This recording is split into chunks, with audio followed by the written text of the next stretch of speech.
नमस्कार दोस्तों, स्वागत है आप लोगों का आज की वीडियो में। आज हम लोग हमारी पॉलिटी की सीरीज को कंटिन्यू करेंगे। पॉलिटी की सीरीज में हम लोग आज डिस्कस करेंगे सुप्रीम कोर्ट के बारे में, जुडिशरी के बारे में। सुप्रीम कोर्ट सबसे हाईएस्ट कोर्ट इंडिया की है, जिसमें कोई भी मुद्दा है, कैसे जाता है, क्या क्वालिफिकेशन है, वहां पर जजेस को अपॉइंट करने के लिए कौन अपॉइंट करता है, कितना टेन्योर होता है जजेस का, क्या सुप्रीम कोर्ट के पास पावर्स होती हैं, सब कुछ हम इस वीडियो में डिस्कस करेंगे। तो दोस्तों शुरू करते हैं इसको। सुप्रीम कोर्ट इंडिया के अंदर सबसे हायर कोर्ट है। सबसे पहले कौन सी कोर्ट आती है? जो डिस्ट्रिक्ट के अंदर कोर्ट्स होती हैं वो आती हैं। फिर उसके ऊपर अगर आप जाओगे तो आएंगी हाई कोर्ट्स, जो हर एक स्टेट में होती हैं। इंडिया के अंदर 25 के आसपास हाई कोर्ट्स हैं। और उससे ऊपर अगर आप जाओगे तो आएगा आपके पास सुप्रीम कोर्ट। इंडिया के अंदर एक ही सुप्रीम कोर्ट है, ठीक है। इसकी सीट दिल्ली में है। सुप्रीम कोर्ट के पास बहुत सारी पावर्स होती हैं। जो सीजीआई होती हैं, चीफ जस्टिस ऑफ इंडिया, उनके पास बहुत सारी पावर्स होती हैं। आज के टाइम पे टोटल अगर हम देखें कितने जजेस होते हैं सुप्रीम कोर्ट के अंदर, तो टोटल होते हैं 33+1, ठीक है। मतलब 33 जजेस होते हैं +1 होते हैं चीफ जस्टिस ऑफ इंडिया। तो टोटल कितने हो गए? 34। अब सबसे पहले आते हैं कि जजेस अपॉइंट कैसे होते हैं सुप्रीम कोर्ट के अंदर। जजेस को अपॉइंट गवर्नमेंट करती है, पार्लियामेंट करती है, या कोई एक अलग से कोई कमेटी बनाई गई है, कोई ऐसे अपॉइंट करता है? ऐसा कुछ भी नहीं है। जजेस को अपॉइंट करता है कोलिजियम सिस्टम, ठीक है। एक कोलिजियम सिस्टम है सुप्रीम कोर्ट का, वो जजेस की अपॉइंटमेंट करता है सुप्रीम कोर्ट के अंदर। इस कोलिजियम में कौन होता है जी? इसमें chief justice of India plus 4 senior most जजेस of the supreme Court of India होते हैं। ये 5 लोग मिलके जो होते हैं जी, वो सुप्रीम कोर्ट के जो जज होते हैं उनको अपॉइंट करते हैं। ये अपनी रिकमेंडेशन देते हैं गवर्नमेंट को, गवर्नमेंट उन पर्सनों को अपॉइंट कर देती है, इसकी भी रिकमेंडेशन गवर्नमेंट को देते हैं। तो मतलब ये एक ऐसा ऑर्गन है इंडिया के अंदर जिसमें जो अपॉइंटमेंट है वो जज ही जज को अपॉइंटमेंट कर रहे हैं। इस पे कई बार सवाल भी उठाते हैं डिफरेंट स्कॉलर्स की, जज ही जज को अपॉइंट नहीं कर सकते। जजेस को अपॉइंट करने के लिए कोई अलग से कमेटी, कोई अलग से कमीशन, कोई अलग से आयोग होना चाहिए जो जजेस की अपॉइंटमेंट करे, ताकि ट्रांसपेरेंसी और अकाउंटेबिलिटी लेके आई जा सके सुप्रीम कोर्ट के अंदर, ठीक है। इसके बाद सुप्रीम कोर्ट के पास केसेस डायरेक्ट लेकर नहीं जा सकते आप लोग। अगर हम केसेस की बात करें, पहले केसेस जाते हैं डिस्ट्रिक्ट कोर्ट्स के अंदर, फिर उसके बाद अपील के लिए केसेस जाते हैं हाई कोर्ट के अंदर, और फिर केस जाते हैं सुप्रीम कोर्ट के अंदर। सुप्रीम कोर्ट के पास डायरेक्टली केस कौन से जा सकते हैं? डायरेक्टली केस सुप्रीम कोर्ट के पास या तो कोई पर्सन का फंडामेंटल राइट वायलेट हुआ हो, हमने फंडामेंटल राइट वाला जो टॉपिक है वो डिस्कस किया हुआ है। अगर किसी पर्सन का फंडामेंटल राइट वायलेट हुआ है तो वो डायरेक्टली कहां पर जा सकता है? सुप्रीम कोर्ट के अंदर जा सकता है। हमने डिस्कस किया था ना। और अगर सुप्रीम कोर्ट के पास नहीं गया तो वो हाई कोर्ट के पास भी जा सकता है। मतलब फंडामेंटल राइट जब वायलेट होते हैं किसी पर्सन के, वो तो हाई कोर्ट के पास भी डायरेक्टली जा सकता है और सुप्रीम कोर्ट के पास भी डायरेक्टली जा सकता है। उसको अपील करने की जरूरत नहीं है, ठीक है। या फिर जब सेंटर और स्टेट्स के बीच में मसले होते हैं तब सुप्रीम कोर्ट के पास जाते हैं वो, ठीक है। वैसे अगर आप सिंपल कोई केस है तो बाय अपील ही आप सुप्रीम कोर्ट के पास जा सकते हो, ठीक है जी। इसके बाद कोई केस है, मान लो हाई कोर्ट ने उसमें जजमेंट दे रखी है, डिस्ट्रिक्ट कोर्ट ने उसमें जजमेंट दे रखी है, तो सुप्रीम कोर्ट कंप्लीट जस्टिस के लिए भी अंडर आर्टिकल 142 जजमेंट्स दे सकता है उन फैसलों के ऊपर भी, ठीक है। तो ये कुछ मोटा मोटा मैंने आपको सुप्रीम कोर्ट के बारे में बताया कि क्या कैसे सब कुछ होता है। अब इसके बारे में थोड़ा हम पढ़ते हैं जो स्लाइड्स में दिया गया है वो, ठीक है। वो आपको अगर कोई नई टर्म आएगी तो आपको मैं साथ साथ में बताता चलूंगा। सो सुप्रीम कोर्ट ऑफ इंडिया को इनॉग्रेट किया गया था जनवरी 28 1950 में। इसके पहले जो कोर्ट होता था सुप्रीम कोर्ट की जगह पे, वो कौन सा कोर्ट होता था? वो होता था फेडरल कोर्ट, ठीक है जी, जिसको बनाया गया था under the government of India act of 1935। हमने डिस्कस किया था ना कि 1935 में फेडरल गवर्नमेंट फेडरल कोर्ट के बारे में प्रोविजंस दी गई थी जब ब्रिटिश रूल कर रहे थे इंडिया के अंदर। एक्ट वाली वीडियो में चेक कर सकते हो उसको जाकर।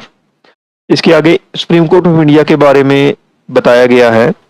Part 5 chapter 4 of the constitution of India, part 5 में दिया गया और चैप्टर 4 है। ठीक है जी। आर्टिकल कौन से रिलेटेड है सुप्रीम कोर्ट ऑफ इंडिया से? आर्टिकल है जी 124 से लेकर 147 तक, जो कि सुप्रीम कोर्ट के जुरिडिक्शन कॉम्पोजिशन के बारे में बताते हैं। आर्टिकल 124 बताता है कि एक सुप्रीम कोर्ट होगा, उसका कॉन्स्टिट्यूशन होगा और उसको स्टेब्लिश किया जाएगा। Indian Constitution has established an integrated judicial system with the Supreme Court at the top and the high courts below it.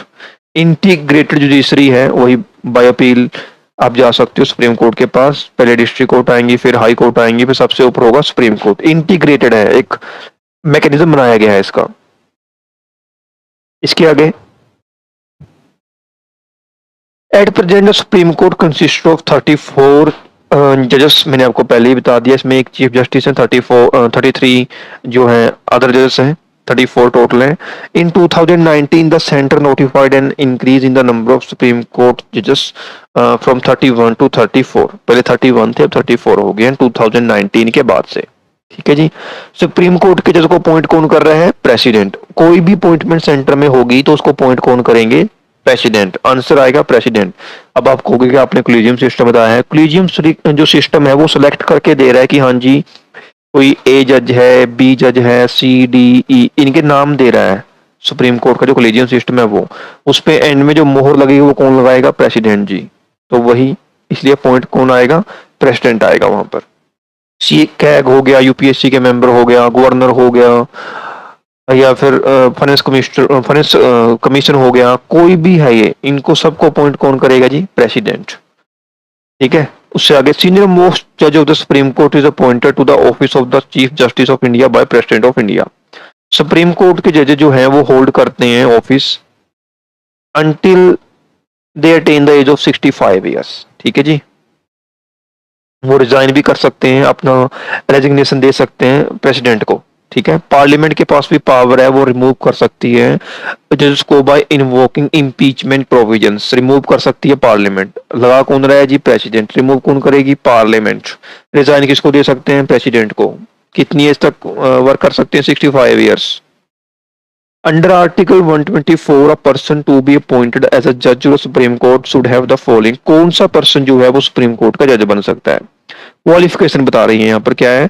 सबसे पहले है उसको इंडिया का सिटीजन होना चाहिए सबसे पहले तो। दूसरा, he should have been a जज of a high court for 5 years. या तो वो किसी हाई कोर्ट का जज हो 5 साल के लिए, या फिर और है यहाँ पर देखो, या फिर एडवोकेट हो हाई कोर्ट का 10 साल के लिए, या फिर कोई ऐसा पर्सन हो प्रेसिडेंट की नजर में जिसको लॉ की बहुत ज्यादा नॉलेज हो। इन तीनों में से एक, हाई कोर्ट का जज 5 साल के लिए, advocate of high court for 10 years, और जिसको लॉ की बहुत ज्यादा नॉलेज है। इन तीनों में से एक, और एक होगी आपकी कि वो इंडिया का सिटीजन होना ही चाहिए।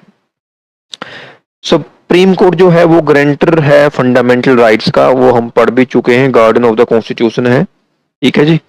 Under article 130 the constitution declares Delhi as the seat of the supreme Court. मैंने आपको बता ही दिया। उसके बाद टेनर ऑफ जजेस हमने डिस्कस वैसे कर लिया। The constitution has not fixed the tenure of a जज of the supreme Court. Following provision कुछ बता रखी है यहाँ पर। He holds office until he attain the age of 65 years. मैंने आपको बता ही दिया है 65 की एज तक वो, जब तक वो नहीं होते हैं वो सुप्रीम कोर्ट के जज रह सकते हैं, उसके बाद वो रिटायर हो जाएंगे। He can resign his office by writing to the president। वो रिजाइन दे सकते हैं प्रेसिडेंट को। He can be removed from his office by the president on the recommendation of the parliament। Parliament को रिमूव कर सकती है। टेनर के बारे में 3 बातें बताई गई हैं। जुरिडिक्शन कैसा है सुप्रीम कोर्ट के पास? पावर क्या है सुप्रीम कोर्ट की?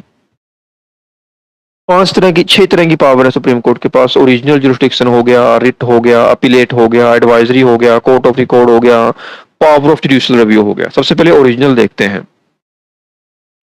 The cases which are brought directly in the first instance to the Supreme Court। जैसे कि सेंटर स्टेट के बीच में कोई रोला पड़ गया, कोई केस, कोई मसला बन गया सेंटर और स्टेट के बीच में, तो वो डायरेक्टली कहां पर जा सकते हैं? सुप्रीम कोर्ट के पास। जैसे कि दे भी रखा है देखो आपको। The supreme court decides the disputes between center and one or more states, center and any state or the states on one side and on one or more states on the other, between two or more states। ये directly आते हैं original jurisdiction, इसमें आप directly supreme court के पास जो states हैं वो जा सकती हैं।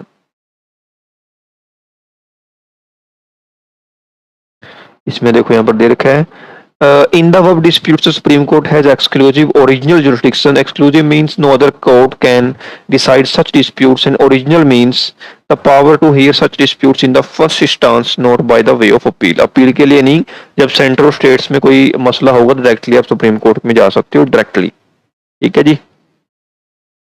रिट हमने डिस्कस कर ही चुके हैं। हम जब भी किसी पर्सन के फंडामेंटल राइट वायलेट होते हैं सुप्रीम कोर्ट के पास, वो पर्सन डायरेक्टली जाएगा। सुप्रीम कोर्ट जो है वो कई तरह की जो है 5 तरह की जो है वो रिट्स इशू कर सकता है, जिसमें कि habeas corpus, mandamus, prohibition, quo warranto, certiorari, ये सारी जो है रिट्स आ जाती हैं।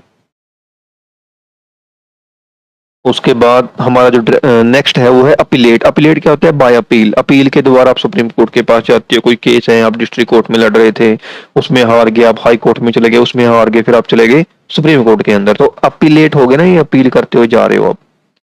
The Supreme Court is primarily a court of appeal and hears appeals against the judgments of the lower courts। जैसे कि appeals in constitutional matters, criminal matter है, कोई civil matter है, appeals by special leave हो गया, ये सब कुछ। एडवाइजरी, जब भी प्रेसिडेंट चाहे वो सुप्रीम कोर्ट की ओपिनियन ले सकते हैं। ठीक है, अंडर आर्टिकल 143। और सुप्रीम कोर्ट को अपनी ओपिनियन प्रेसिडेंट को देनी होगी। प्रेसिडेंट उस अपील को माने या ना माने वो उनकी अपनी मर्जी है। इसे नेक्स्ट आ गया court of record. Court of record के पास सुप्रीम कोर्ट के पास 2 पावर्स हैं। एक तो judgments, proceedings and acts of supreme court are record for perpetual memory and testimony, कि जो भी सुप्रीम कोर्ट जजमेंट्स दे रहा है वो जो है आगे आने वाले मैटर्स के लिए, उनमें हेल्प करने के लिए, या फिर आगे कोई ऐसा मसला हल ना हो उसके लिए उनको जो है रिकॉर्ड उनका रखा जाता है मेमोरी के लिए। दूसरा, ये पुनिश कर सकता है कंटेम्प्ट ऑफ कोर्ट के लिए, मतलब कि सुप्रीम कोर्ट ने कुछ कहा है और कोई पर्सन उसको नहीं मान रहा तो उस पे जो सुप्रीम कोर्ट है उस पे कंटेम्प्ट ऑफ कोर्ट लगा सकता है। इसे नेक्स्ट जुडिशियल रिव्यू की पावर है। जुडिशियल रिव्यू में क्या होता है? जो कॉन्स्टिट्यूशनलिटी है लेजिस्लेटिव एनेक्टमेंट्स की या फिर एग्जीक्यूटिव ऑर्डर्स की, उनको चेक करता है सुप्रीम कोर्ट। आपको मैं सिंपल लैंग्वेज में समझाता हूँ। मान लो कोई एक्ट पास कर दिया सेंट्रल गवर्नमेंट ने, उस एक्ट में अब दिक्कत ये आ गई कि कुछ वो केस चला गया सुप्रीम कोर्ट के पास कि हाँ जी एक्ट में जो है कॉन्स्टिट्यूशनल की जो वैल्यूज हैं उनको ब्रीच किया जा रहा है, उनको नहीं माना जा रहा, उनसे अलग कुछ किया गया है। तो सुप्रीम कोर्ट उस एक्ट को चेक करेगा कि वो कॉन्स्टिट्यूशन की जो पैमाना है उस पर खरा उतर रहा है या नहीं उतर रहा है। तो उसको हम कहते हैं कि पावर है जुडिशियल रिव्यू की सुप्रीम कोर्ट के पास। ठीक है।